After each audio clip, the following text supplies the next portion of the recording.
Hello, welcome to the channel Why Stories. Enjoy watching. This story began a long time ago. Timoteo Hidalgo, the leading neurosurgeon at the provincial clinic, was neither Hidalgo nor a surgeon at that time, nor even Timoteo. He was a final year student at the medical institute.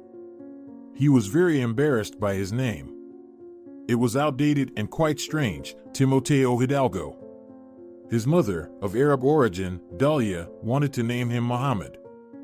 His father, Rodrigo Hidalgo, preferred Hilario. They settled on Timoteo, not ours, not yours. Mohammed Hidalgo or Hilario Hidalgo didn't sound quite right either. The mixture of Arab and European blood brought into the world a boy whose nationality could not be determined by daycare providers or schoolteachers. According to the documents, he was Spanish, but he didn't fit the standards of Spanish appearance. He had a dusky complexion, with coarse black hair, a sharp nose, and blue eyes. Designers call this color royal blue. His appearance was not exotic, but it attracted attention, especially from his female peers, both in school and at the institute. Throughout his student years, Timoteo had one romance after another. Often he didn't remember the name of his girlfriend from the day before. He listened to love stories from his friends, but didn't believe in them. Looking at his parents, he desired the same cozy family. He saw love there, but understood that he somehow had defects in this way. Well, he couldn't love. When he met a girl with whom he can live a pleasant, calm life based on trust and respect, he would propose. He might even say he loves her, as expected. Perhaps love exists in the world, but he knows nothing about it. Since it wasn't meant for him, he would live without it. 2 weeks before defending his diploma, library days were announced. Students could not attend the lectures. It was not mandatory. It was assumed that all the graduating students would work day and night on their papers to defend them with dignity. It seemed as if the professors had never been students themselves. They had 2 weeks in early June. They decided to go to the seaside. 1 week for swimming, 1 week to finish the diploma. They flew to Valencia and planned to go to Alicante. Why? Who knows, it just worked out that way. Since they had never been there before, it seemed like Alicante was the place to go. There were elderly women with signs saying rooms for rent at the train station. Seeing 4 obviously cash-strapped students, the grannies quickly hid their signs and dispersed. One either desperate or generous woman approached the group. "Are you students?" To be honest, the conditions aren't great. It's a small house in a garden. Not even a house, just a room with 4 beds. It has a veranda. There's no running water in the house, only a faucet on the veranda. The toilet and shower are in the garden. The kitchen is in my house. You can come and cook if you need to. It takes 10 minutes to walk to the sea, but it's steep downhill. No, not rolling down the hill, there are steps. Those who want comfort won't come to me, but maybe it will suit you. Of course, it'll. We don't need jacuzzi baths, and we probably won't do much cooking. Will we have neighbors? No. I live uphill. My house is on the street, and yours is down below, in the garden. I have lodgers in my house, but they don't come down to the garden. Guys, this is the perfect option.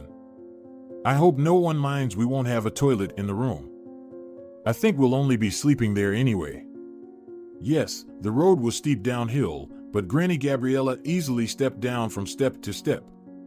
The young and eager ones followed her without daring to ask for mercy. It would be shameful. But the cottage in the garden exceeded all expectations. Yes, it was a simple room with beds, but the veranda was delightful. Trees, bushes, flowers, everything was blooming and smelled amazing.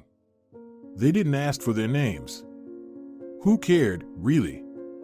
There were fig and pear embryos hanging, but they weren't ripe enough to eat. They rushed into the sea without hesitation. What bliss to have so much water! Was it cold? Come on! It was 19 degrees. The locals didn't go into the water, they came to get some fresh air. We strolled along the shore, occasionally dipping into the water for a moment and quickly retreating. It was cold. In the evening, we went to a cafe. Well, more like a small eatery. But it had to be fun and cheap for us students. It was relatively cheap, but truly fun. As expected, we only returned to the cottage on the hill to sleep. After a couple of days, Timoteo decided that he should at least see some sights. His friends didn't support his ideas. The beach, the cafe, and the girls were more interesting. Wandering around the city, Timoteo decided to go to the mountains. Firstly, it wasn't far. Secondly, it was cheap. But something else attracted him. Many famous people had seen the beach next to the cliff. The excursion was a sea tour. 10 tourists were loaded onto a small boat, and they embarked on a 1.5-hour journey. The boat glided swiftly over the waves. The water outside was dark blue and glistening with sunlight. The sun, the sea, the rocky shore, and the loud, cheerful music quickly lifted the mood. There was some wild, inexplicable joy, a sense of boundless freedom, and a premonition of happiness. At the helm there was a short, sturdy, sun-kissed sea wolf. He looked as if he were not steering a small boat but at least a cruise liner. To imagine that he spends his whole day shuttling tourists back and forth was impossible. No, he did it all just for them. And he was smiling radiantly only for them. After half an hour, when the initial impression had settled a bit, Timoteo began to observe his fellow passengers. He didn't want to sit alone throughout the trip. He wanted to engage in conversation. 2 enthusiastic elderly ladies who never let go of their cameras. A group at the stern who started drinking beer on the beach and had no plans to stop. Some business travelers who had engaged a pleasant middle-aged lady. A young mother with 2 children chasing them around the boat. In the far corner, there was a girl sitting. She couldn't take her eyes off the passing cliffs. It was evident that she enjoyed the scenery outside. Timoteo watched her for a while, realized she was alone, and decided to approach her. "Hello." The girl looked at him, and Timoteo was amazed. He never believed that you could look into someone's eyes and forget who you are and where you are. He couldn't see himself from the outside, but he suspected that he looked foolish. He approached her himself and stood there saying nothing. "Are you also on the tour?" Oh God, what an idiot. He considered himself irresistible, cool, and insensitive, yet he couldn't string 2 words together. "I'm sorry, I got a bit flustered.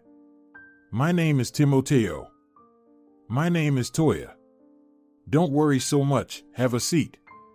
I'm also bored alone." As they sailed towards the cliff, Timoteo and Toya had already engaged in a lively conversation. They found each other interesting, and the unexpected encounter excited them. It quickly became clear that the communication wouldn't stop after the trip to the cliff and back. Toya came to the seaside with a friend who, on the very first day, started a romance with a local guy and left with him for Valencia the day before. Toya decided that if her friend had abandoned her, she wouldn't stay at home either. Sunbathing on the beach was not interesting, especially since she didn't swim much, so she went on a tour. The cliff was majestic and white, and the beach turned out to be quite small. It looked more significant in the photos. They docked at the shore. The rocks resembled the ones along the entire coast. The captain explained that if they had come a couple of weeks later, he would have taken them to the open sea for a swim. But it wasn't the season yet. On the way back, the captain decided to add some excitement and directed the boat towards the waves. Passengers were splashed with a fountain of spray. They disembarked wet but satisfied. They didn't want to part ways. They strolled along the promenade and had some ice cream. Timoteo couldn't understand why his heart contracted when he looked at Toya. It had never happened before. Was it love? So, that was how it felt. They agreed to meet tomorrow at the promenade, under the Chupa Chups. That's what the locals called the Port Authority building. It resembled a tall tower with a large sphere on top where the control room was located. Timoteo's friends hardly saw him. He occasionally rushed to change clothes and get a little sleep. The rest of the time, he spent with Toya. He didn't answer their questions or pay attention to their teasing. He simply disappeared from their lives. When the vacation was over and it was time to leave, he seriously considered staying for another week. "Timoteo, are you coming or not? The train to the airport is in the evening." "I don't know yet. Let's meet at the station." Today, everything had to be decided, whether to leave or stay, when and where to meet after the vacation. He flew for a date, dreaming and waiting. But Toya didn't come to Chupa Chups. He waited for her for half a day. He hoped she would appear any minute. Why didn't he take her phone number or address? He thought he would have time. He didn't even know her last name. He ran to the house where Toya and her friend rented a room. The landlady was just finishing cleaning the room. "Hello, do you remember me?" "Of course, you came with Toya." "They left just now." "How do you mean they left?" "When?" "Yes, this morning, they left." "Do you know where they went? Maybe you saw their passports?" "Yes, I didn't ask. They called and asked if there were any available spots and if they could come. And now it's not peak season yet, so there are vacancies. So they came. Although the second one, Natalia, seems to have gone somewhere after a few days, but Toya stayed. They paid when they arrived, so why would we need their passports?" But this morning Natalia rushed in, seemed out of sorts. It was clear that something had happened. They were packing their belongings and heading to the train station. It seemed like they were taking the train somewhere. That's it. It was the dead end. Timoteo didn't even know where she was from. She mentioned living in a small town not too far away, that it could be reached by train in about 5 hours. She was studying, I think, at a university. Probably in Valencia, though I'm not sure. Oh, there it was.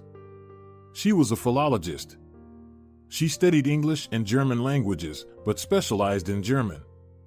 How would that help in the search? He made it to the airport. Throughout the journey, he thought he should have stayed, tried to find Toya. Despair overwhelmed him. He realized vividly that fate had given him a chance to be happy, and he had missed it. Returning home, Timoteo couldn't find his place, berating himself with every word. How could he not even know her last name? Now he knew what love was, but he didn't understand how to live without his beloved one. But he somehow managed to live. College, residency, first scientific articles, defending his doctoral thesis, and work. A few fleeting and lukewarm romances. That was his entire personal life. He became tougher, more heartless. It was easier for him to initiate new connections and just as easy to cut them off. He didn't get attached to anyone, didn't let anyone get close. He was building his career. He became the city's best neurosurgeon and one of the best in the country. His colleagues regarded him as a high-class professional but an unsociable and not particularly pleasant person to be around. His parents worried that their son would never start a family. It was about time, and they wanted grandchildren. They tried to help, inviting highly respectable girls to their home. But Timoteo seemed to be oblivious.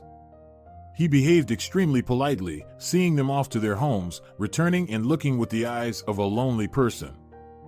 Father Rodrigo believed that his son had not yet met his true love, while Mother Dalia felt that he had met her but lost her, hence the agony. In the early years, Timoteo often imagined accidentally meeting Toya. It could happen, such capricious twists of fate do occur. He constantly scrutinized the faces of passing women, especially at airports and train stations. Years went by, and Toya never appeared. Gradually, he weaned himself from the foolish habit of searching for Toya in crowds. 5 years had passed, enough of dreaming. But he couldn't banish her from his dreams. He forbade himself to dream and stopped searching for Toya. He even attempted to live like everyone else and got married. It seemed like he had thought through and calculated everything. They had common professional interests. She was beautiful and intelligent. Timoteo thought there would be enough mutual respect to live, if not in love, then in harmony, so that he proposed. Ophelia was a smart woman. She noticed that her future husband wasn't on fire with love, but she agreed anyway. Apparently, there were reasons for it. Soon enough, Timoteo realized that his theory of a happy marriage built on trust and respect was falling apart. The beautiful wife didn't bring him joy. He didn't want to go home and pretend everything was fine. The obligation to attend social gatherings and theater together was burdensome. The thought of living like that for the rest of his life made him sick. After a year, Timoteo realized that there was no room for happiness in his life. How could he change that? He didn't know. He had arranged his life this way and now couldn't imagine how to get out of it. Unexpectedly, Ophelia, who turned out to be truly intelligent, helped him. She saw and understood everything. She didn't want to wait until their family life reached the stage of "I can't stand seeing you." One weekend, when Timoteo was lamenting that he didn't have to go to work and would have to spend the whole day together, she suddenly said, "Timoteo, let's get a divorce. Stop pretending to be a family. It's not working out." "Ophelia, what are you talking about? Why do you think so? We seem to be living fine." "Exactly, just fine. You know, you often call someone named Toya in your sleep." "Well, at least you don't call me that. You must love her." "It hurts, of course, that you don't love me, but there's nothing to be done about it. I've loved and lost someone too. I know what it's like." "Are you saying it's fate to lose love?" "It's not a fate, it's the law of meanness. I fell in love for the first time at 17. Naturally, it's for life at that age. I saw him and swooned. And he invited me on a date. Can you imagine? I wake up in the morning, and in the evening, I have a date, but there's a pimple on my nose. You wouldn't understand. It's the end of the world, life is falling apart," Ophelia laughed. "Well, of course, I cried my eyes out all day. My friend didn't know how to console me. I didn't go on the date, but my faithful friend did. And she stole my boyfriend. That's how tragic my first love was. It's funny now, but back then, it wasn't funny. And then there was a real, great love that I lost, just like you. I know how painful it is. Will you tell me about it?" "No, I don't want to dredge it up. Besides, why would you need to know? Deal with your own. We're the same, living without joy. We can't be together, we won't survive. That doesn't seem right. According to the rules, we should now spend a long time intelligently discussing why our life together didn't work out, who's to blame, and what to do. Then we must forgive each other for everything that was and wasn't, and then definitely give each other another chance. Let these rules go to the hell. Let's just get divorced. That will be our chance." So, the family life ended without dramatic quarrels, although it wasn't easy. Timoteo decided for himself that he would never get married again. It turned out that trust and respect weren't enough to live in joy. Timoteo immersed himself in his work. He performed the most complex surgeries, and the clinic's reputation relied heavily on his name. They didn't refer to it as the neurosurgery clinic, they called it the Hidalgo Clinic. Here, he was a king and a god. His authority was unquestionable. Perhaps, besides work, Timoteo had no other interests. Only work brought him joy.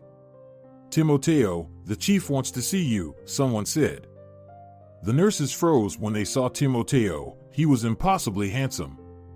It was a shame he was so oblivious. No matter how hard they tried, he never noticed anyone. "Thank you, ladies," Timoteo replied. The chief physician of the clinic jumped up from his desk and rushed to embrace Timoteo upon seeing him. "Timoteo, your work has caused a sensation," he exclaimed. "What work?" Timoteo asked. "Well, we submitted your article to the neurosurgeon forum. They're inviting you to a conference. Daniel, we have plenty of excellent surgeons. Why me all of a sudden? Don't be modest. You're the best we have. The conference is in Valencia in 2 days." Timoteo wanted to resist a little. After all, there were many good surgeons, and it wasn't certain that he was the most deserving. But then he thought, why not? They're the ones offering. It's pleasant to consider oneself noble, and he did want to visit Valencia. He hadn't been on vacation in a long time, and there would be the sea, the sun, and it was July. It was the height of the season. When else would he have the chance to visit the warm sea? With this kind of work, he wouldn't even have time in December. That's it, the decision is made, he's going there. He didn't volunteer himself, his conscience is clear. He'd figure out the nobility later, somehow. For 2 days, Timoteo was spinning like a squirrel in a cage. It turned out he had a lot of things to finish before leaving. He forgot about sleep, he had to hurry. He planned to sleep on the plane. It's a 2.5-hour flight across the country, plenty of time to catch up on rest. As Timoteo settled into his seat on the plane, he immediately asked for a blanket, relaxed, and informed the flight attendant that he wouldn't eat or drink and requested not to be disturbed. He fell asleep right away, even before takeoff. Toya appeared in his dream. She often appeared, she was tender and sweet and called him somewhere. But as always, in the dream, he ran but didn't move from his spot. Today, she wasn't just calling, he sensed trouble, but he couldn't reach her, couldn't help. Through his slumber, he heard her voice saying, "Doctor, doctor."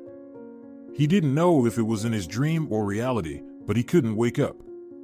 His seatmate nudged him on the shoulder. Timoteo opened his eyes. "Are you a doctor by any chance?"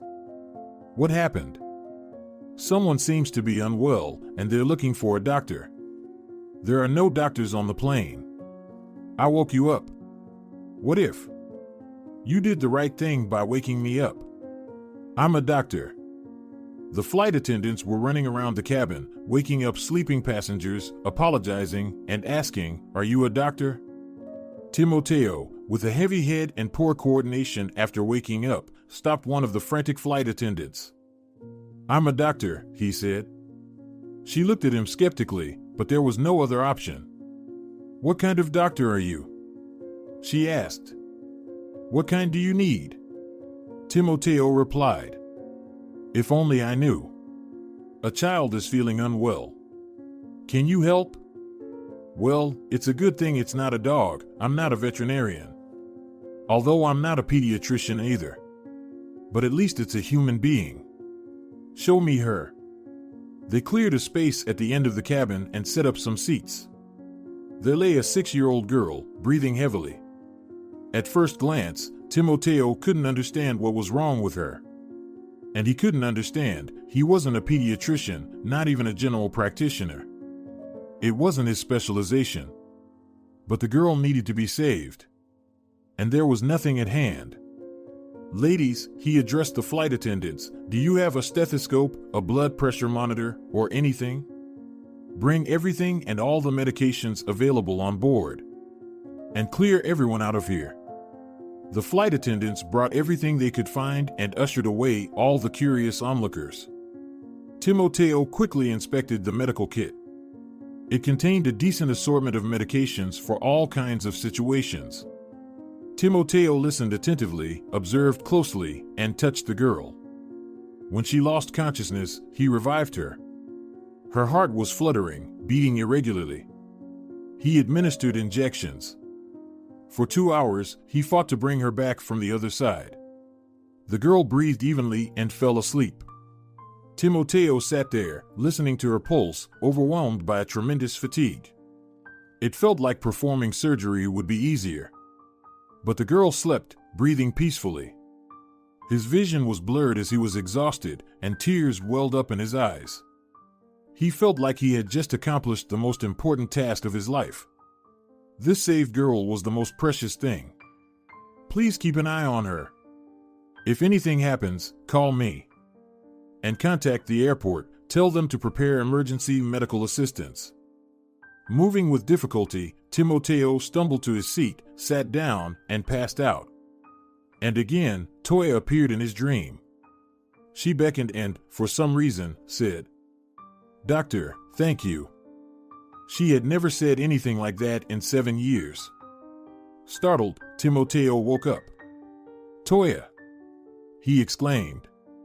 Was he awake or were it hallucinations? Toya was standing by his seat. He reached out to hug her but hesitated. How could he embrace a mirage? No, he had to wake up first. This was an incorrect dream. And Toya wasn't the same as she had always appeared in his dreams. He rubbed his eyes. No, she didn't disappear. It was a strange state. It couldn't be, but he could see her. Toya, the mirage, gently stroked Timoteo's cheek and said, Timoteo, while you were saving my daughter, they wouldn't let me through. They said the doctor forbade it. Then you went to your seat, and I thought I was hallucinating due to nerves. They said the doctor saved my girl. If there hadn't been a doctor on board, things could have ended badly. So, I went to thank the doctor, and there you are. It's such a relief. I haven't gone crazy, and it's not a hallucination. Is it really you? How is this possible, Toya? How did you end up here? That's a strange question, although you've always asked unconventional questions. I'm flying to Valencia, just like everyone else on this plane. With my daughter. If it weren't for you, I wouldn't have made it. Is this girl your daughter? Yes. And now I owe you for the rest of my life. You saved my daughter. Wait, is it really you? Where is the girl's father? You're being too abrupt, Timoteo. I'm very grateful to you, but that's really none of your business. You tell me, how is Anna? Is something serious going on? They said something about her heart. Can a girl her age have heart attacks? Unfortunately, yes. But I can't tell you the reason. I'm a surgeon, not a specialist in pediatric illnesses. We'll land soon, and there will be a pediatric cardiologist who can give you more information. I'll go to my daughter. We'll talk later. Toya left, and Timoteo still couldn't believe it was her. He felt scared. What if she disappeared again? No, he would shatter into pieces before allowing that to happen. It didn't matter if she was married or not, how many husbands or children she had. He wouldn't let her go again. He simply couldn't. He had lived without her for too long, and he couldn't bear it any longer. If happiness can descend upon someone, it had done so. It was unthinkable and boundless. Now he could truly live. Hey, doctor. His neighbor grabbed Timoteo's hand. Are you okay? I haven't felt this good in 7 years. The plane landed and rolled along the runway. An ambulance raced to keep up. Timoteo understood that they would soon bring the stairs, and Toya would get into the car with her daughter and leave. Of course, finding a hospital in the city where they would take the girl was not a problem. But he couldn't take the risk. What if Toya took her daughter and went home, and he, like a complete idiot, didn't even get her phone number? He frantically tugged at his seatbelt, but it wouldn't unbuckle. Stay calm, pull yourself together. He unfastened it, jumped up from his seat, and rushed to the back of the cabin. The flight attendants ran after him. Please, sit down, you can't stand up right now. They grabbed Timoteo's hands, trying to return him to his seat. I need to get to the girl. She might be in trouble. I might be in trouble. Ladies, you are my only hope now. My life depends on you. The flight attendants didn't understand what his life had to do with them, but his words were so heartfelt, and the doctor looked so distressed that they decided not to argue. They led him to the back of the cabin but stayed nearby, keeping an eye on him. It was intriguing, after all, what kind of life drama was unfolding. Toya, I understand you don't have time for me, but don't you dare disappear again. I might be caught as well. There, near the arrivals area, some guy with a sign saying Hidalgo has been waiting for hours.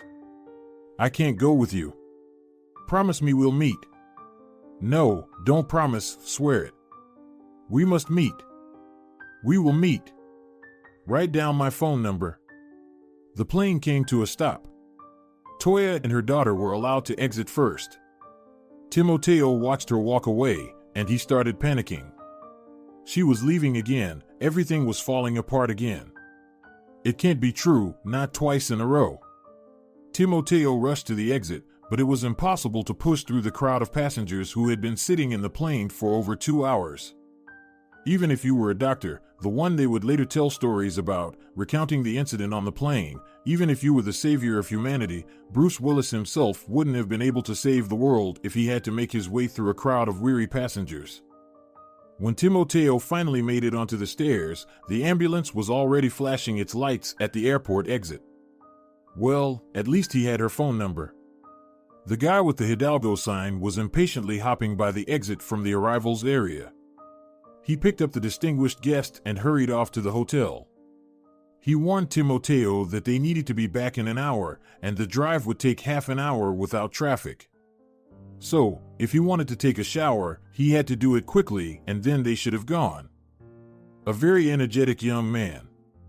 Well, it made sense. He was at work, and Timoteo didn't come here on a vacation. But the weather in Valencia didn't encourage to work. The sun was shining, flowers were fragrant, the sea was roaring, and palm trees shamelessly peered into the windows. How could anyone work in this city? It was a mystery. No time to relax. He came for a conference. He had to listen to all the presentations, participate in discussions, pretend to be genuinely interested. And he wanted to go to the seaside and see Toya. Or to say, he wanted to be with Toya. And the fact that there was the sea here was a pleasant bonus. So the first day of the conference passed with thoughts of Toya and the sea. Although Timoteo was preoccupied with purely personal problems, he noticed the high level of presentations and even became interested in some interesting developments by his colleagues. Returning to the hotel in the evening, he immediately started calling Toya. No answer. How can that be? What now? But regardless of the torment, he was hungry. He went down to the restaurant and, like a lone wolf, settled in a distant corner of the hall. He didn't feel like socializing with colleagues or with the attractive girls who had been glancing at him with interest since he entered. Timoteo, do you mind if I sit down? Toya stood in front of the table. Toya? How did you find me? Newton's binomial. It's not difficult to find out where a conference participant, organized by our agency, is staying. And I've known for a long time that you're a neurosurgeon. One can open any medical forum, and there you are. First, a rising star, then a shining one. So, Dr. Hidalgo, I know a lot about you. And your wife is very beautiful. She also has great potential. She's my ex-wife. What? My ex-wife. But she does have potential. She's smart and talented. She was unlucky to have me. I valued her but couldn't love her. Because besides you, I can't love anyone else. It's good that she's so intelligent. She let me go. You know, when a man starts confessing his love after so many years, it feels like an attempt to start a fleeting affair during a business trip. Like, I loved you, I remember everything, and you did too. Let's not waste time. You seem attractive, I'm damn attractive. It's a bit tacky. We already had a resort affair. It ended a long time ago and predictably. And you never talked about love. Why now? I never talked about it? That can't be. I thought I was talking about it all the time. Did I really not talk about it? My wife left me when she realized I only loved you. I talked to you at night. Toya, why did you disappear 7 years ago? I don't think this is the right place for heartfelt conversations. Are you attending the conference tomorrow? Let's go for a walk and talk in the evening. Anna is in the hospital. They say she needs to be observed, so there's no need to rush home. So you're not here on vacation? No, I live in Valencia. My mom got married and flew north with her beloved. Anna and I flew to visit her. It's getting late, I'll go now. See you tomorrow. I'll walk you out. But Toya just shook her head so convincingly that Timoteo didn't dare to disobey. Well, until tomorrow then. The entire next day, Timoteo actively participated in seminars and discussions, trying to keep himself busy to think less about Toya.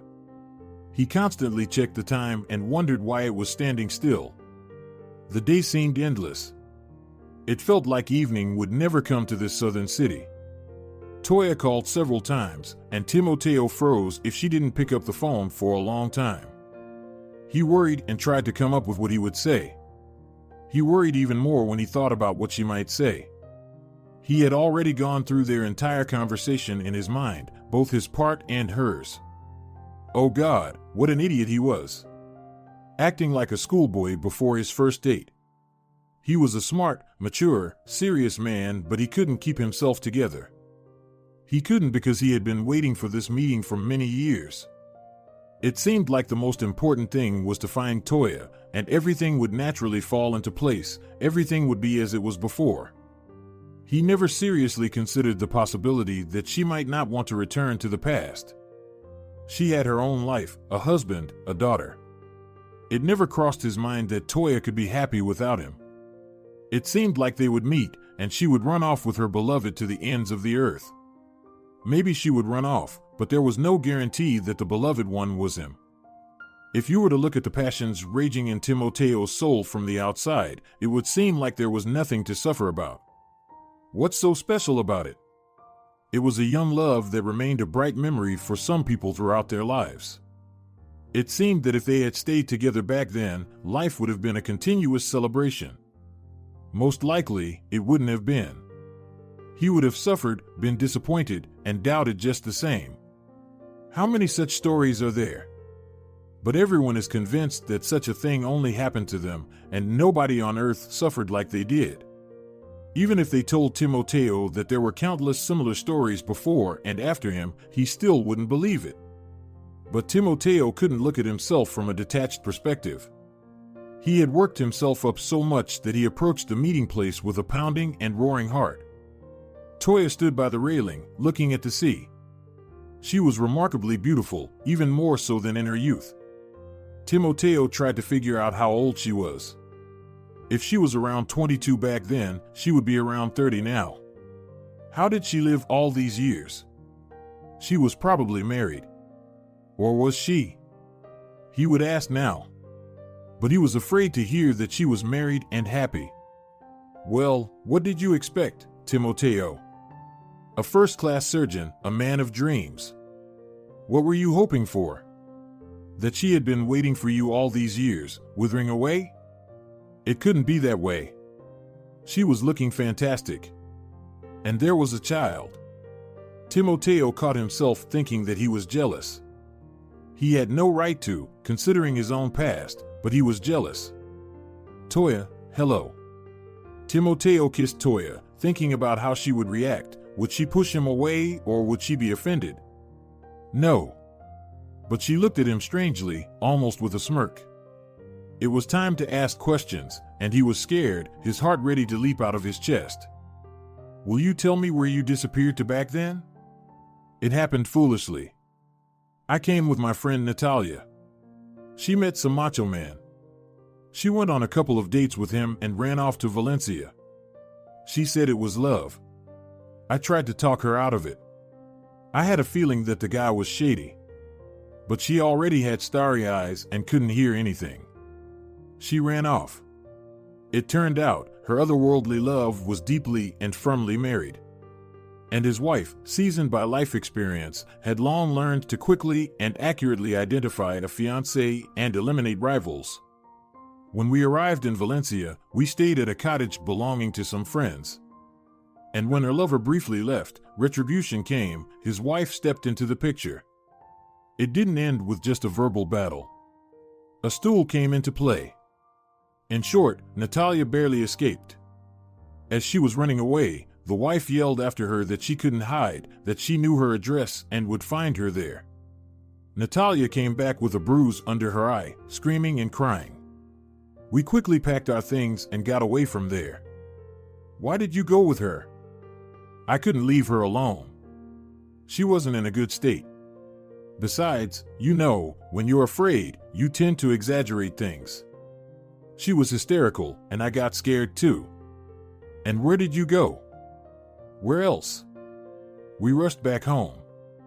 They definitely won't find us in our small town. Yes, it's a strange story. They walked along the waterfront. Timoteo desperately wanted to hug Toya, to hold her close and never let go. The sea murmured, palm trees rustled, and the impossibly large moon shone. And Timoteo mustered the courage to ask the ultimate question. How have you been all these years? How was she doing? Differently. She defended her diploma, finished college, and then realized she was pregnant. She returned to her hometown, prepared for Anna's birth, and gave up on her career and personal life, living on memories. But Toya had no intention of discussing that with Timoteo. Everything else could be talked about, but not that. How have I been? Well, it was okay. Although I had to come back to my hometown. My mother fell ill, and I had to be with her. In the town where Toya lived, a family of 4 arrived, a couple in their 50s with 2 sons. The elder one, Nacho, was around 25 years old, while the younger, Leonilo, was still in school. They bought several hectares of land to build private houses. Real estate in the area was skyrocketing in value, so they decided to build a small cottage settlement on the outskirts. It wasn't a coastal area, but it was only a 5-hour drive to the sea. If they built affordable houses with minimal amenities, there would be buyers. They didn't go wrong. The first 3 houses didn't sell for a long time, but then it started rolling like a snowball. However, the settlement ended up not having a young population. The town was small with several chain stores, 2 schools, and a cultural center. It was a typical provincial town.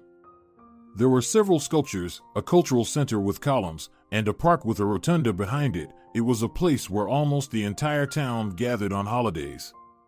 There was a small, incredibly beautiful lake with lotus flowers and 2 parks, places where mothers with children and elderly people strolled.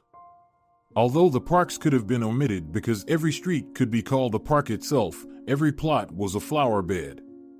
The youth didn't come here, there were no career prospects. It was beautiful but boring. There was a sanatorium with a mineral spring and a brewery. Those were the only enterprises in the town. The employment situation was really poor. However, elderly people willingly moved to warmer regions. They had worked enough and wanted to bath in the sun during their old age. Besides, it was so quiet and peaceful there. The affordable houses on the outskirts of the town near the forest suited their pockets and tastes. When Toya returned to the town, her mother, who was a teacher, didn't yell at her, saying things like "You've gone wild, I told you," and all the other things that unmarried pregnant daughters usually hear in the depths of the provinces. She pragmatically concluded that Toya should have got a job to later go on maternity leave. The principal of the local school was delighted and beamed as if he had staffed the entire state, rather than having just one foreign language teacher for a few months. One day, Nacho came to pick up his brother from school and saw Toya. From that day on, his brother never walked to or from school. Nacho wasn't mentally challenged and clearly saw that Toya was expecting a child. But he fell in love so deeply that he didn't care about Toya's past or whose child it was. Toya believed that it was all wrong and didn't make any promises. Nacho was a pleasant young man, but nothing more. Then her mother added fuel to the fire. Think twice, the child needs a father. Exactly. A father, not a stranger who is in love now and might decide he made a mistake tomorrow. But where is this father? You haven't even told me who he is. Toya, I'm not trying to convince you. It's nauseating for me to suggest that you get married without love. But your love is somewhere unknown, and you won't fall in love with anyone else. I know, we're all like that. Mom, why are you being so gloomy? You lived alone and didn't rush to marry the first person you met. I did. And now I'm thinking, maybe I should get married? It's better to do it and regret it. Don't be so scared, I'm not going to run away tomorrow, but I'll think about it. Maybe there's no need to shed pounds on your own? I'll share mine. Well, you woman definitely can surprise, be careful. I'm a girl who's a little bit pregnant. I hope nothing goes wrong. Why were you silent? Tell me. I will, but when there will be something to tell. And you should keep an eye on Nacho. He's a good guy, a businessman. True, it's a family business, but he's smart, he'll make his way. While Toya and her mother were deciding whom to marry, Nacho had already made up his mind. His decision, to say the least, shocked his parents. He was handsome, wealthy, with a promising future ahead, and he got involved with some girl, pregnant from someone else. You've gone mad. Out of all the girls circling around you, you chose the most unsuitable one, his mother exclaimed. Mom, she wasn't circling around. If anything, I was the one maneuvering to get her attention. What's wrong with Toya? She's beautiful, well-educated, Nacho defended. She got knocked up by God knows who, despite her education and upbringing. And you, like a complete idiot, are willing to take on someone else's child from an unknown bastard. You won't dare bring her into our home. His mother raged. This is my home too. But you're right, she has no place in this house. Either way, you won't give her a chance at life. Mom, I'm your son, but you're forcing me to choose. Can't you guess whom I'll choose? If Toya agrees, I'll marry her without seeking your blessing, Nacho declared. I don't want to see that girl in my house. His mother proclaimed. Well, that's it, Nacho replied. It was crystal clear. Of course, Nacho's parents loved him. They started the construction business solely for the sake of their sons. After graduation, Nacho worked alongside his parents, gaining experience. Invisible to all, he gradually took over the business, and no one objected. He possessed knowledge and some special entrepreneurial intuition. His parents were proud of their son, so his decision to marry an unknown girl came as a shock. They couldn't understand how he even noticed her. According to them, girls of that sort were invisible to smart, ambitious boys. His mother realized with surprise that her son wasn't ready to submit to their will. Of course, he wouldn't sever ties with them because of Toya, but he would definitely distance himself. He would live his own life, or rather, a life shared with Toya. When longtime friends with grown-up children gathered, the conversation usually revolved around their children, how talented and successful they were. No, I don't keep my child close to me. They've long been independent, living their own lives. None of them would admit that they would tie their child to themselves if they could, just to keep them from leaving. They let go, of course, they resigned themselves to it, but deep down, they were certain that they wouldn't love anyone the way they loved their mothers. As if they themselves weren't once young and didn't run after their own love, forgetting about their parents. But there was someone to run after back then, and now, what was there? Nacho's parents couldn't decide on what to do. They didn't intend to interfere with Nacho's choice and couldn't risk their relationship with their son. They held on to hope that Toya would refuse. But Nacho insisted that she didn't want to hear about marriage. However, his mother didn't believe that calculating bitch for a moment. She reasoned soberly that Toya was just playing coy. Who would refuse the opportunity to marry a young, financially stable, all-around positive man? And to have a child born, being married. Furthermore, Nacho didn't back down, he persistently proved his love to Toya. Toya had grown accustomed to him always being there, he was attentive and caring. Both she and her mother needed assistance. It was challenging for two women, one of them pregnant, to maintain the household. They needed man's hands, and Nacho was always there, rushing to help at the first call. Mom looked at Toya and sighed. Why was her daughter so clueless? Couldn't she see that the guy loved her? What was she waiting for? Toya saw and understood everything. She had to make a decision, either agree or let Nacho go. Eventually, she would have to accept it and start building a life without him. Toya liked Nacho. Mom was right, he was the solution to all their problems. Toya was ready to agree, but she was bothered by Nacho's parents' attitude towards her. Toya, if you don't want to live with my parents, we won't. I never planned to spend my whole life in this town. I already have plans and savings. Let's get married and leave. And my parents will have nothing to do, they will come to terms with it. Don't pressure me. There's still time. I'll think about it after giving birth. No, the child should be born within a marriage. Otherwise, we'll have to go through adoption. There will surely be kind people who, out of natural honesty, will tell him that his dad is not his biological father. Then they'll watch with curiosity what becomes of it. But if we're married, they won't be able to undermine us. Both mom and dad will be on the birth certificate. Nacho, let's wait for now. I promise I'll think about it. Think, but not for too long. Pregnancy is a temporary condition, and we can't ask it to wait. Toya Timoteo didn't share this part of her story with him. There was no need for him to know. In short, it went like this. She lived with her mom, got married, moved to Valencia, gave birth to a daughter.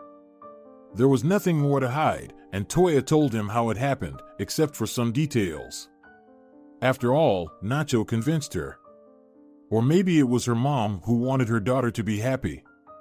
Or perhaps her friend Natalia, who believed that Toya was wasting her time and systematically nagged her. Don't be a fool. If you let Nacho slip away, you'll regret it. You'll end up like your mom, alone for the rest of your life. By the way, mom is planning to get married. Yeah, you also want to wait until you're at that age and then start a new happy life? Don't you plan on doing it sooner? Look around you. Hey, guys, where are you? There's only one decent one, and he's chasing after you. If he noticed me, I'd be head over heels, but you keep turning away. Toya, don't be stupid. How are you and your mom going to raise the child on her salary and your maternity leave? A secure life with someone who loves you is within your reach. You may not get another chance like this. Natalia, I need not only someone who loves me, but someone I love too. Come on, wait for your Timoteo. You'll wait for about 30 years, and then you'll meet an old, alcoholic man who won't even remember your name. He might not even remember everyone he slept with at the resort. They pressed and pressed from all sides. But was it appropriate to show yourself off? That was not the situation to do it. What love, what Timoteo? Will there ever be one? Nacho is really nice. Maybe I'll love him later, but for now, I need to get married, have a child, and live a peaceful, stable life. As Natalia says, we'll think about love later. And Toya agreed. Nacho, as he promised, didn't bring her to his parents' house. Right after a modest wedding, he took her to Valencia. They had a small apartment there and a modest private house construction company. After Anna's birth, Toya stayed home for another year, but then she decided that she hadn't studied for that. She got a job as a translator in a company organizing international conferences. Within a couple of years, she became the head of the translation department. Her old friend Natalia worked there too and was an invaluable employee. Nobody worked better with the Japanese than her. Their family life was calm. There were no outbursts, but there was stability instead. Toya even believed that she and Nacho had an ideal family. There were no passions, but there was respect and understanding. Everything suited her, and she somehow missed the moment when Nacho got tired of a life without outbursts and longed for emotions and strong feelings. The conference was delayed by about 8 hours. Something didn't work out for the organizers, and unexpectedly, Toya got an unplanned day off. It was frustrating that they didn't inform her in the morning. She could have stayed at home and not taken Anna to daycare. Spending a whole day with her daughter was a luxury. Toya daydreamed about coming home now, calmly and leisurely enjoying a cup of coffee, going to the store, and finally preparing a proper family dinner. It was rare for her to have the peace to cook something delicious. She needed to call Nacho and tell him not to be late. Toya entered the apartment and went straight to the kitchen. She turned on the coffee machine and went to the bedroom to change her clothes. When she opened the door, there was an unexpected sight. Nacho and his secretary, Luz, were there. Damn, it was scandalous and awkward. And it seemed that Toya was the only one feeling awkward. Luz was sitting, covering herself with a blanket, and her eyes held an unmistakable sense of superiority. After an initial moment of confusion, Nacho put on a confident face and was about to say something. "Don't bother, I got it. It's not what I thought. You have a meeting in an innovative format. Don't be distracted, I accidentally walked in, I'm leaving. But let's agree that you won't come home to sleep tonight. I don't want to confront you in front of our child." As Toya left the apartment, she could hear Luz squealing something. Apparently, she was emphasizing the advantages of the situation that had arisen to Nacho. "You don't have to hide anymore. You're all mine." In response, Nacho grumbled something. Apparently, he didn't appreciate the unexpected turn of events. Toya walked through the park, wondering where to go until the evening. It was hurtful and somewhat disdainful, but not a tragedy. She suddenly realized that it had to happen this way. It was strange that she hadn't realized it earlier. The idea of marrying him was wrong. One cannot get married without love. It was easier for her, no broken heart. Nacho got the full impact. He wasn't cheating, he was trying to fill the void. For so many years, he had hoped that his love would be enough for both of them. He couldn't handle her cold nature. She pitied him, and she pitied herself. Why am I so inadequate? I bring no happiness to anyone. Well, Natalia, my friend, get ready. I'll come over now, and you'll listen to the confession of a woman who ruined her own life and that of a very good person. That was it, family life didn't work out. But there was Anna and work, so she could still live. Her mom started acting up too, seriously considering getting married. She had been thinking about it for many years, and now she had made up her mind. She was very worried that her daughter wouldn't approve. But her daughter thought that if her mom was leaving the South and going to the North, it meant she had to be with this person. She really liked her mom's chosen one. He was concise and thorough. The way he looked at her mom made Toya's heart skip a beat. And she believed that someday someone would look at her the same way. Her mom worried about leaving her alone. But her daughter reassured her that she could handle it and would gladly visit her on vacation. There must be at least one happy woman in the family, why not you? They said their goodbyes, kissed, and her mom left. Gloom has descended, she wanted to cry.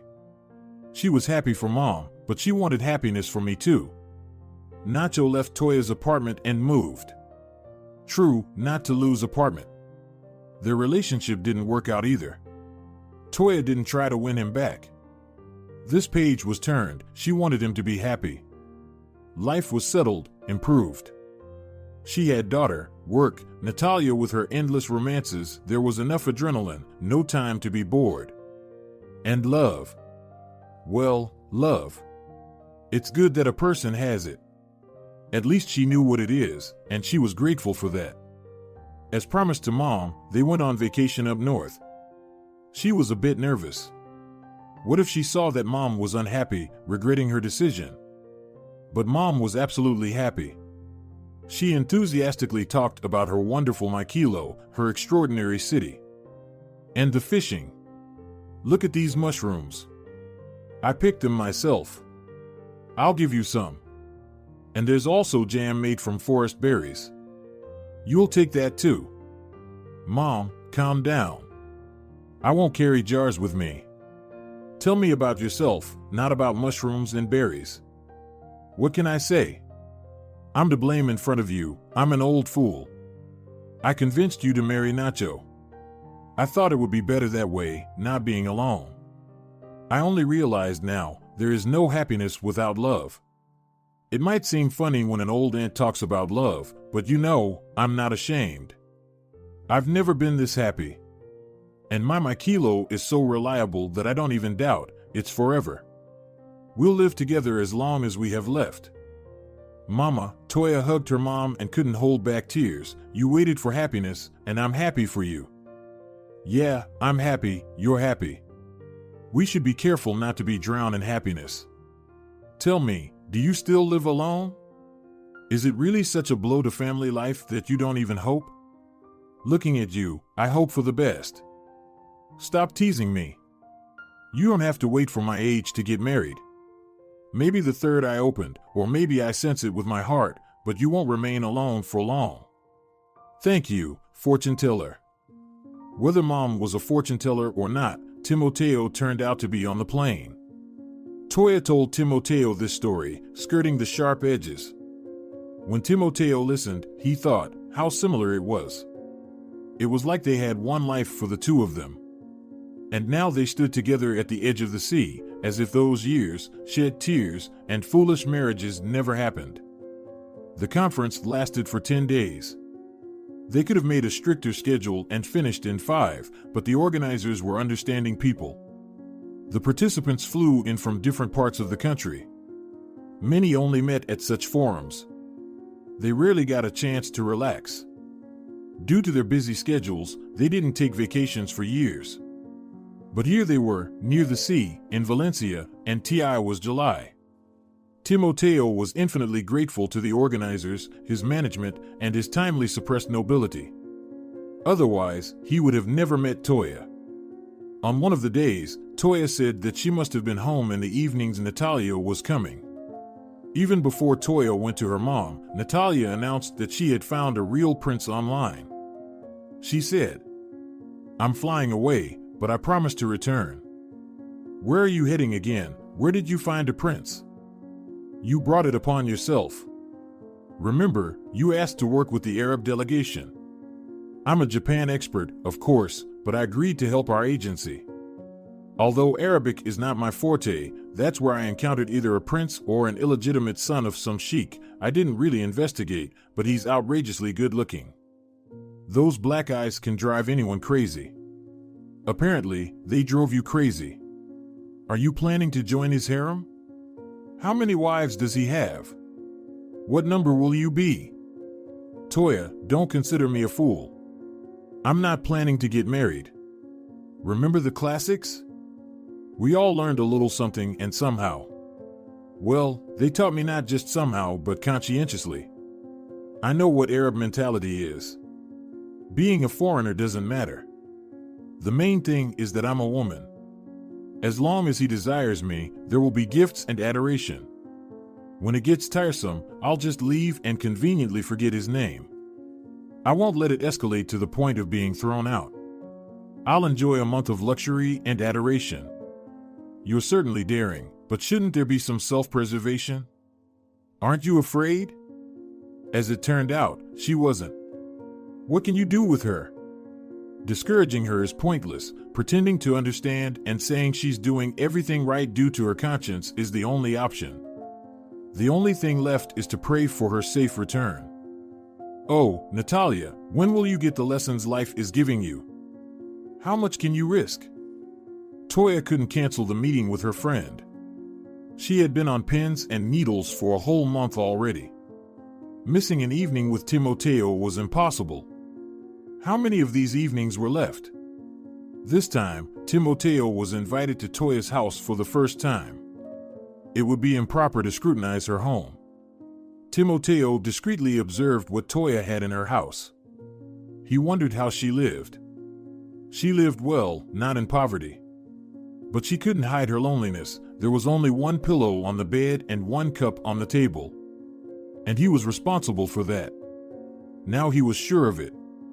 If he couldn't undo everything, he could make it right.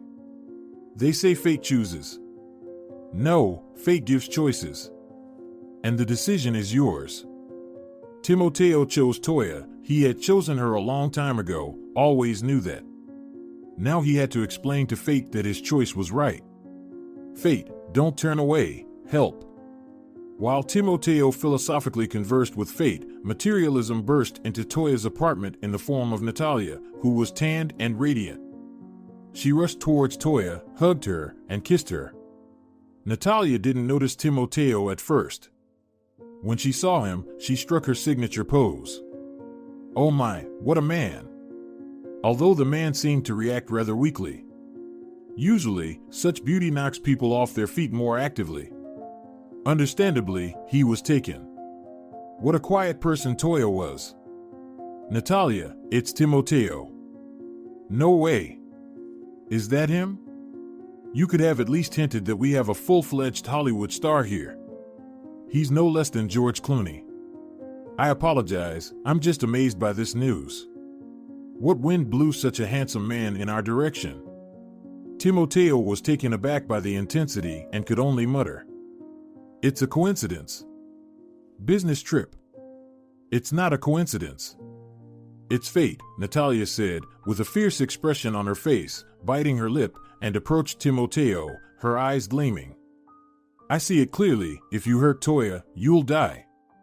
Natalia, turn off the witch mode. Let's go and grab something to eat." What a friend she was. She was terrifying. It was clear how she managed to charm those Arabs. But it was unclear how they survived. With that kind of energy, she should have been in a leadership position, not working in a translation agency. They all sat down in the kitchen without ceremony. Everyone was tired. Toya and Timoteo had a workday. Natalia just came from her trip. Hungry, they didn't care about formalities. Natalia vividly described her Arabian vacation. They laughed and had a good time. Then Natalia said, "I'm so tired of these flaky princes," her voice filled with melancholy shivers. "I remember how Toya used to talk about you, Timoteo. I was insanely jealous. But why? You disappeared, got lost. If you get lost again now, I won't forgive you. You'll ruin the whole fairy tale about the enchanted princess and her savior prince. All right, knights and princesses, should we continue exchanging mysterious glances or go have coffee?" They didn't have time to have a drink. Someone was banging on the door. Knocking, ringing, and even kicking. Toya got scared. Natalia rummaged in the cupboard looking for a rolling pin, and Timoteo went to open the door. A drunken man stood behind it, practically falling into the apartment. "Toya, come here." "Who's this? Should we carry him in or out?" "Bring him in," Toya sighed sadly. "This is Nacho, my ex-husband." Wow, love hit him hard, didn't it? They helped Nacho up, sat him in the corridor. They brought him smelling salts, water, and coffee. Then back to coffee. After an hour and a half, he started to understand where he was, but couldn't remember how he ended up there. "Toya, how did I end up here?" "It's a mystery. You won't figure it out until you sober up." "But I don't drink." "Right, we see." Natalia defended Nacho. "Toya, you know he doesn't drink. What could have happened for him to get this drunk?" "Nacho, do you remember how you got here?" "No. Neither where nor how. Guys, I'm sorry. Truly, I don't understand how I ended up at my ex-wife's place. It's called residual memory. When a person can't remember anything after an injury, fragments of memory surface. In your case, it's your ex-wife. It would have been better if it were something else. Did you hit your head anywhere?" "Timoteo, spare us your hospital humor." "Well, he came, and he came." They didn't bother questioning Nacho about what happened. If he wanted, he would tell them himself. They put him to sleep. They sat there, finally drank their coffee. It was time to leave, but Timoteo couldn't leave Toya alone with Nacho in the same apartment. And he couldn't find a reason to stay.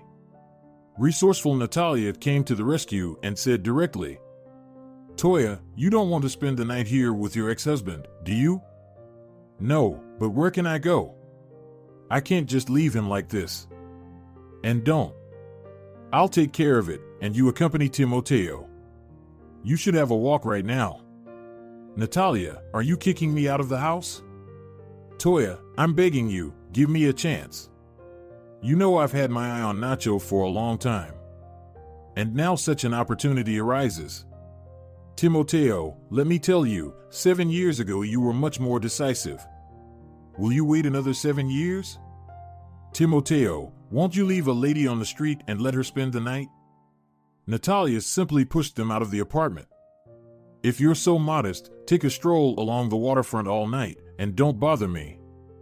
I have big plans for tonight." Timoteo remembered his wild youth.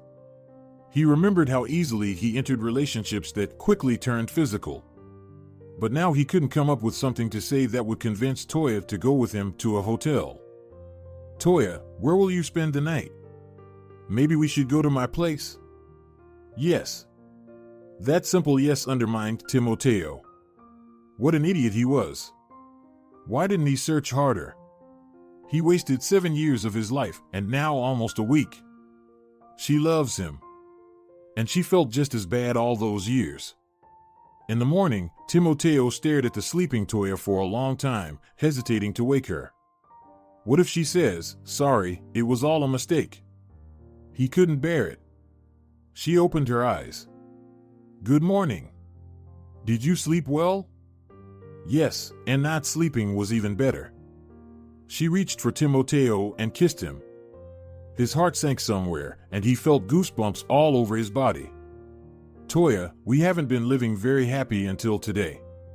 It's time to change that. We should live for our own pleasure. What do you mean? With joy. Let's decide, will you come to my place or should I come to yours? I'm a blonde. I need everything repeated twice. Was that a proposal? Yes. I told you, I don't get it the first time. Say it again. Yes. Yes. They had 3 days left before their departure. They didn't want to part at all, but they both had tasks that couldn't be postponed. Timoteo needed to write a review of his colleagues' work, and Toya had to form a group of translators skilled in technical translation for an international conference. Then Toya went to the hospital to see Anna. They strolled for almost an hour until a nurse came for Anna. Looking at the child's unhappy face, Toya almost burst into tears herself. She wanted nothing more than to take her little kitten home. The attending physician said that the examination results showed everything was fine with the girl. It was just her age. They would observe her for a couple more days, and then she could go home. No one was in the apartment. Natalia had left with Nacho. A parrot wandered aimlessly on the floor. It escaped from its cage on its own, but since it was old and hadn't flown in a long time, it couldn't return by itself. Poor thing, how long have you been wandering around? Your fate is pitiful. No food or drink. And what's this mess? You were peeling off the wallpaper. Planning some renovations? Max, you're not a rodent, you're a bird. Toya extended her hand. Come, I'll feed you. Max said. Hello, hello, hello, my little bird. And he hopped toward his hand. Toya took a shower, put on a light resort dress, and went to the park. They had arranged to meet there. Timoteo was eager to see Valencia's most famous park. He had a special fascination for palm trees. He would run up to each tree, hug it, and demand that Toya take a picture of him specifically with that palm tree. Oh my, Timoteo, are you planning to take photographs with every palm tree in this city as a keepsake? I'll print it life-size and cover the entire fence. Imagine how beautiful it will be, snowdrifts and cedar palms. And we have plenty of sun here. By the way, we'll have to fly north. Why? You said your mom is living there now. We should pay her a visit, introduce the future son-in-law. And I need to show off my bride and granddaughter to my parents. They've been eagerly waiting. Do you think Nacho will allow us to adopt Anna? Timoteo, aren't you rushing things? I've been holding back for so many years. Now I want it all at once. By the way, the fact that both your parents and mine live in the north is an extra reason to move there. Plus, if I understand correctly, it's your family matter to move to the north because of a husband. Why are you pressuring me like this? I need to think, take my time. Please, take your time. But you should only think about our future life together. Toya was talking to Timoteo, but she couldn't shake off the feeling that it was unreal. Here he was, right beside her. Beloved, the only man in her life. There couldn't be more happiness. If she closed her eyes, everything would disappear. I'll close them later when he leaves, but for now, I'll look into his eyes. The last day before departure was unbearable. Her heart would stop. Toya kept thinking that he would fly away any moment, and that would be it. She wouldn't see him again. She had become so accustomed to suffering from lost love that she couldn't believe in the possibility of happiness. Timoteo had similar feelings.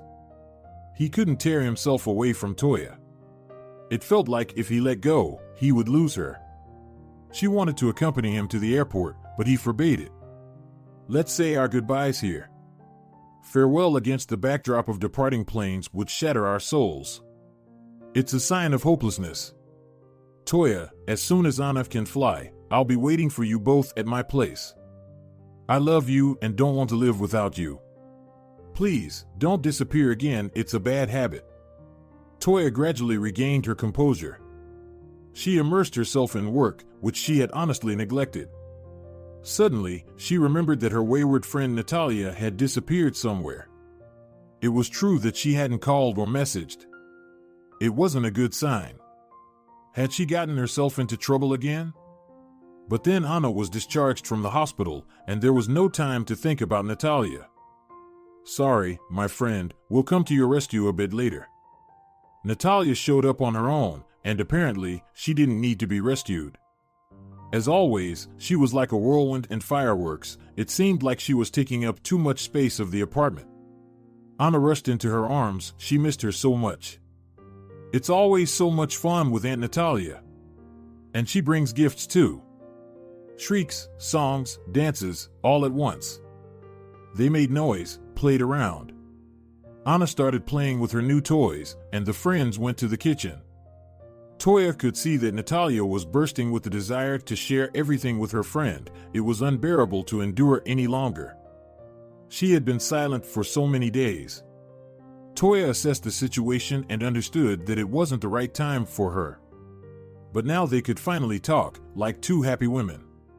Natalia's revelations were not a surprise to Toya. Knowing her friend well, she suspected that Natalia wouldn't let Nacho slip away this time. She had always believed that Toya underestimated Nacho, didn't understand the kind of husband she had found. And now, there was such an opportunity. Toya was settled, and Nacho was available. She hadn't intervened before, but what if they could reconcile again? And now, what? Toya was confident that Nacho had gotten himself into a mess and wouldn't escape. Natalia was saying something. Toya listened half-heartedly, as it was already clear. She reached for a cup, but it slipped and broke. Oh, Toya, thank goodness. What a great happiness indeed, to break a cup from the set. I'm a little bit clumsy. You're lucky. You're clumsy, but I think I'm out of my mind sometimes. Tell me, why am I such a fool? Every time I step on the same rake. I fell in love again, can't live without him. Toya, if you and Nacho still have any hope of saving your family, tell me, and I won't interfere. Natalia, you're a silly girl. What are you talking about? I forgot about him completely. So, it's up to you now. I'll only be glad. He's a good man. Too bad I ended up with him and ruined my life. By the way, why did he show up here looking so handsome? Well, you can say he went from one to another after you. First, second, third, and still not the right one. No one is needed. After breaking up with another woman, he was overwhelmed with longing. He got drunk. And his feet brought him to you. As your doctor said, residual memories. He remembered where he was happy. Oh, Toya, enough with the experiments already. Let's try to be happy. Are you going to see Timoteo? No, I'm not going. I'll fly. I thought I had made everything up in my mind. Timoteo couldn't live with the dream of meeting like I did. But you won't know unless you check. If I let happiness slip away again out of fear, there won't be a third chance. It seemed to me that Timoteo loves you. Don't break his heart again. And it won't be easy for me with Nacho. Damn these memories. They were sitting, crying, and comforting each other. They understood that fate had taken a sharp turn. The main thing was to guess which way to go. While there were doubts and speculations here in Valencia, in the north, Timoteo had no doubts about anything. He told his parents the story of his love with Toya. He announced that Toya and their daughter would arrive soon. As soon as he mentioned that he asked them to treat the girl as his own daughter, his mother Dalia interrupted him. "Son, don't disappoint me. I thought I raised a real man, but now you're behaving like a goofy youth. You're going to bring a woman into our home, a woman you've loved for so many years. It doesn't matter how many children she has. However many there are, they're all ours." Timoteo approached, hugged his mother. He always knew he had the best parents in the world. And perhaps his dream of having a family like his parents would come true. It was the end of August when Toya decided it was time to fly. She and Timoteo spoke on the phone every day. He urged her, missed her, pleaded, come as soon as possible. Anna was healthy, a cheerful and restless child. Toya bought the tickets and called her mother. "Mom, we'll be flying to you in a week." "Toya, what happened?" "You were just here." "Something happened. I'll fly over and tell you." "Don't worry, everything is actually very good." "Or are you not expecting us?" "Bite your tongue. What are you saying?" "Now I won't be able to sleep from excitement." "Give me a hint at least." "All right, I have a fiancé. I'm getting married. I'll come and introduce you."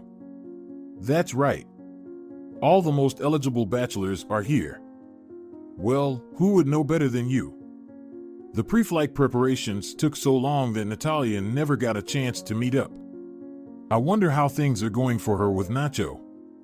Well, let's postpone those conversations until the last day. But unexpectedly, Nacho showed up himself. He hadn't come around since the divorce, except for that incident with his memories getting triggered. And now he showed up looking disheveled, looking very lost. Oh, my heart senses a serious conversation. It's really not the time for conversations, especially heartfelt ones, especially with an ex-husband. But I can't push him away. Anna was happy that Daddy had come. While they talked, Toya tried to guess why he had come and what it meant for her. Besides wasting her time, that is. Nacho put Anna to bed and came to the kitchen. He sat down and asked for coffee. He drank and stayed silent. "Nacho, don't drag it out. Did you come to say something? Speak up." "Toya, I apologize for that circus with the horses. Honestly, I don't understand why I came. I don't remember much. Natalia told me later that Timoteo was here. The one who is Anna's father. I don't even remember him. Can you imagine? That's what bothers me the most. I didn't see the man of my wife's dreams. Natalia told me how he reappeared in your life. It's such a miracle. He even saved Anna. So, I understand that you two are together now?" "Not exactly. But in 2 days, Anna and I will fly to him. For now, as guests, and then we'll see. Nacho, I blame myself so much for agreeing to marry you. I ruined your life. Stop it, I wanted it myself. Now I understand that I shouldn't have forced you. It didn't help you or me. Okay, enough with noble gestures. I didn't come for that. I've realized that the best solution is to maintain good relations. I hope you're not against it. It's better than being enemies. Plus, Anna is my daughter, even if not by blood. I have another delicate question. I like Natalia, but she's your friend. It feels awkward to me. Oh, my dear. So, you came to seek my blessing? Unbelievable. You're asking your ex-wife for permission to date her friend. Nacho, don't be a fool. You won't find anyone more loyal than Natalia. She went through it when you chose me. She went through it when you married me. She visited as a guest. She suffered but stayed silent. I didn't even realize how serious it was. Oh, Nacho, you chose the wrong friend. You would have been happy long ago. If you like her, don't miss the chance. Thank you. I did choose the right wife after all. It's a shame I didn't love her. Damn, how did I not see Timoteo? If only I knew what the man of dreams looked like. I want everything to work out for you. Just don't take Anna away from me completely. Let the girl have 2 dads, it happens. Well, everything was clear now. There was no need to worry about Natalia. She had also found her man. She wouldn't jump after any Arab anymore. Natalia came to see them off. There were tears and sniffles, like she wasn't flying to her beloved, but to hard labor, to exile.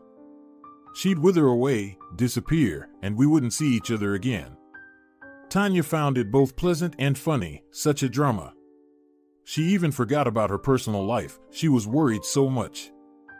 Mom, are we flying to Grandma again? Why? Are you against it? Didn't you miss her?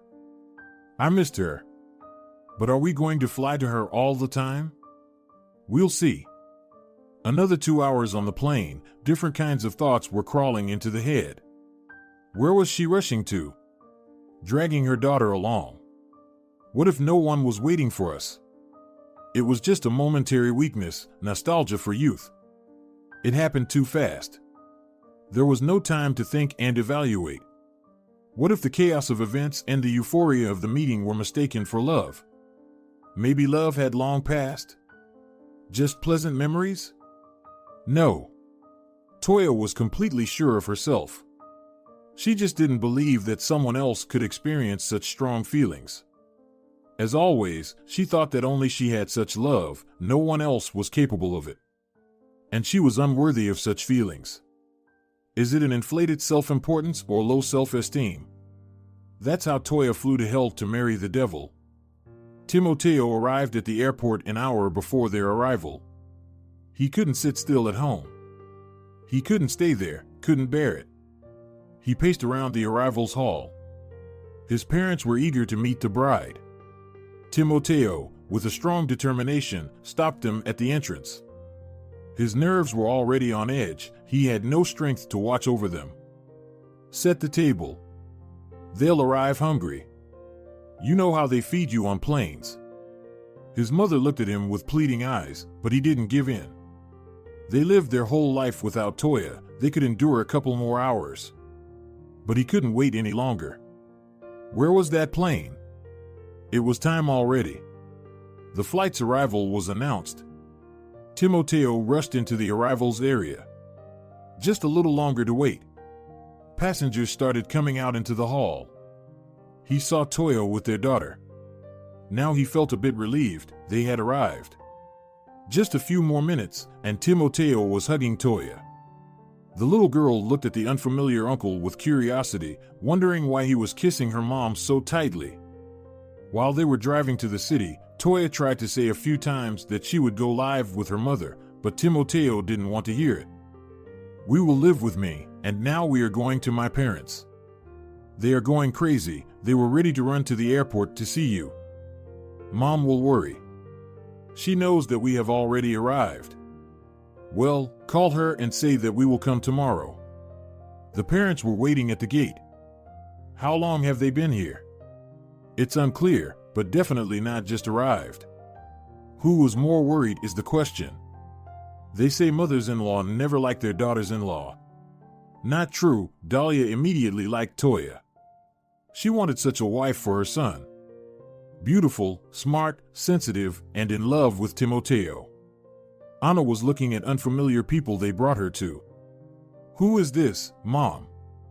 These are your grandparents. But I already have grandparents. Believe me, the more the better. There are never too many grandparents. The day passed in a haze. Toya had no experience of interacting with her husband's parents. She was shy, kept the conversation going, but was afraid of saying something wrong. It's a strange feeling when you want to please people you see for the first time, and your future depends on whether you please them or not. It turned out to be so simple if no one pretends or tries to look better than they are. It was easy and straightforward with Timoteo's parents. After 2 hours, they were chatting as if they had known each other for a long time.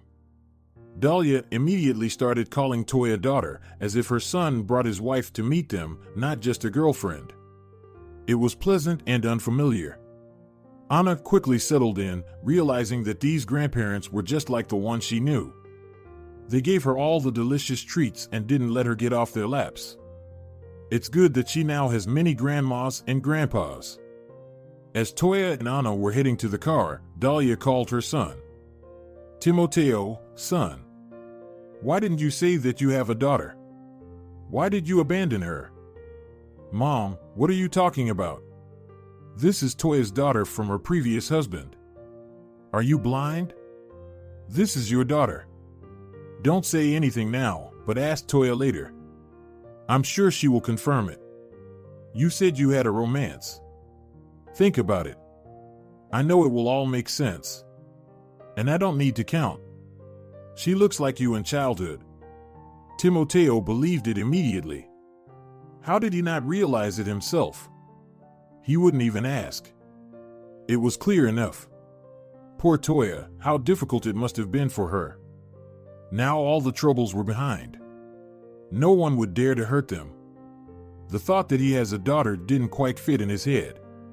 It couldn't happen so suddenly, he needed to get used to it. But a wave of joy had already started. It would reach his head soon, and he would understand everything. The next day was another celebration. They went to Toya's mother and took Timoteo's parents with them. They should meet. Mother didn't know where to seat the dear guests. Her daughter and granddaughter, the groom or husband, and now the parents. Mother was exclaiming and worrying, confused, not knowing what to do. Mikhailo took charge. He understood that if he didn't intervene, they would keep wandering in the yard, and it was already time to have a meal. At the table, the parents enthusiastically discussed the wedding and where the young couple would live. No one asked Toya and Timoteo. Any thoughts about Valencia? No, only here. Everything was close, all together. And Valencia would be a perfect place for vacations. They had already planned their children's lives for many years ahead, and everything was thought out so well. The mothers had tears in their eyes. The fathers were reserved but excited. More tears, sighs, and kisses for Anna, an endless meal, and the shining eyes of Toya and Timoteo. If things continued like this, there wouldn't be time for a wedding. In the evening, Natalia called. Hi, dear. How are you doing there? I can't even understand it myself. It's so good that it's hard to believe. Timoteo's parents are unreal. We've been visiting guests all day long. They show us to everyone like circus monkeys. No time to rest and regain ourselves. I noticed yesterday that Timoteo looks at Anna in a strange way. You know, so attentively. I think he suspects something. Maybe someone hinted him? Who? Nobody knows. Mom might have some suspicions, but even she can't know for sure. I've never told her Anna's father's name. Anyway, enough about me. How about you? Nacho wants to introduce me to his parents. I'm scared. They didn't like you, and I'm definitely not their type. I'm too old for their precious son. You should go. They hated me so much that anyone else would be better. And then Nacho has already proven that his parents' opinion is not the ultimate truth. I think they'll be more open to conversation now. Their son is grown up, and they'll be afraid to impose conditions on him. Don't offend them, they've had enough. Well, I'm not such a beast. And are you planning to come back? Yes, I'll be back soon. But you know, there's something here that I sense I'll have to follow my husband up north too. I want to be a part of the family tradition. Wait, what about your job? Darling, do you think they don't need translators here? By the way, it's the largest scientific center. It's so powerful here. And foreigners come in crowds. Once I arrive, we'll sit down and chat like old times. They chose the wedding day, discussed everything, made decisions, and Toya started getting ready to go home. She needed to quit her job, pack and send her belongings. They decided not to sell the apartment. Timoteo's parents were already at an age where they needed to go to the seaside for vacation, so they'd take turns going there. And Anna needed to visit the seaside more often too. With so many grandparents now, they'd take care of their granddaughter. Plus, it would be more enjoyable for them to live in their own apartment during vacations. Later on, once they left with her mother and Anna grew up, she might want to live in the south. The cycle of visiting guests started again. This time, they bid farewell to Toya and Anna. They knew they were leaving for a short time, but it was still sad. The mothers held back tears again, while the fathers comforted them with composed faces. They tried until the last moment to convince Toya to leave Anna behind, but Toya stood her ground. No. Firstly, it is unclear how long she'll have to stay in Valencia. Secondly, there are so many of you here, and I'll be alone there. How Timoteo didn't want to let Toya go. Every parting felt like forever. Sadness and worry overwhelmed him. He drove Toya to the airport, suppressing panic within himself. She was leaving again, disappearing. He consoled himself that it was the last time, that they wouldn't have to part again. In the back seat, Anna was talking to her doll with a very serious expression. Her brows were furrowed. Perhaps the doll had misbehaved greatly. Timoteo looked at her through the rearview mirror. His heart squeezed. He has a daughter. And he only found out now. And now he was bidding farewell to both of them while he remains waiting and missing them. In the waiting area, they stood embracing each other. Timoteo held Anna in his arms, kissing her and whispering softly, "My beloved girls, come back soon. I feel bad without you. Anna, I'll miss you." "I'll miss you too." She wrapped her arms around Timoteo's neck and kissed him. "Mom, now I have many grandmas and grandpas. And maybe a child can have two dads? Timoteo, I want you to be my dad." "Well, if you want, I will be." If you're enjoying it as well, leave a like and subscribe.